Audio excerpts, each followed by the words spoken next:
the starter's orders. Don't want any noises. Clicking of cameras sometimes is a problem, but they are called to their blocks. Azamati of Ghana on the far side in 1. Abekun of Sri Lanka in 2 in the blue near the top. Omanyala of Kenya in those fabulous Kenyan colours. He goes in 3.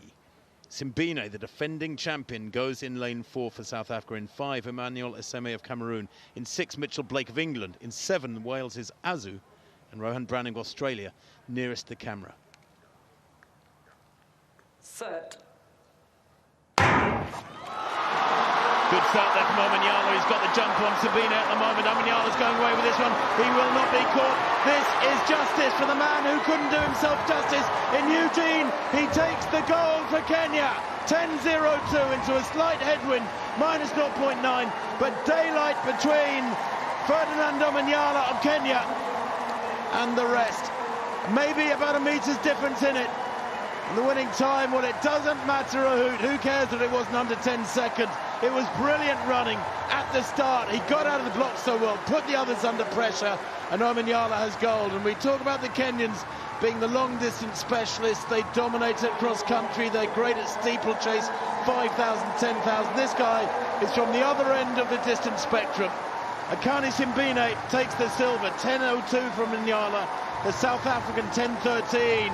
I think a tinge of disappointment of those features. He was well beaten, but he does take the silver. And Nyupun Abekun of Sri Lanka, a bronze medal, 1/100th behind Simbine. And Azamati of Ghana, the unlucky 12th history, 9th fastest man ever from anywhere around the planet. 9.77 he ran in the middle of September last year.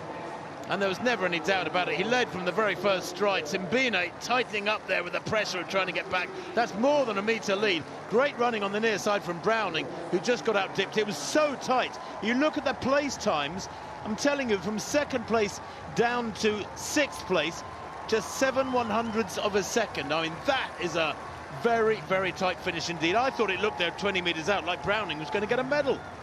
Yeah, I did, because he was closing. And then it all got a little bit tight on the line. I said this during the semi-finals. He looks like he's built like a boxer rather than a sprinter. His upper body is absolutely massive.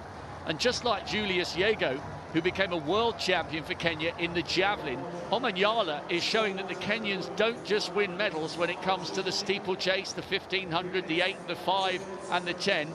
He is a history maker and a record breaker for the proud East African nation. And I wonder how many more Kenyans will want to get into sprinting after seeing what Omanyala has done here in Birmingham and around the World's Diamond League circuit over the last couple of years. That was superb. Wasn't it just? And frankly, it wasn't close come the finish.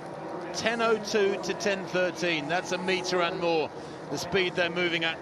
They all hit top speed around between 60 and 80 metres, and then it's a case of holding form, trying not to decelerate too much.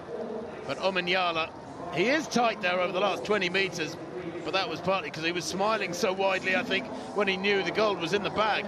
Abekun second to right. What a run from him.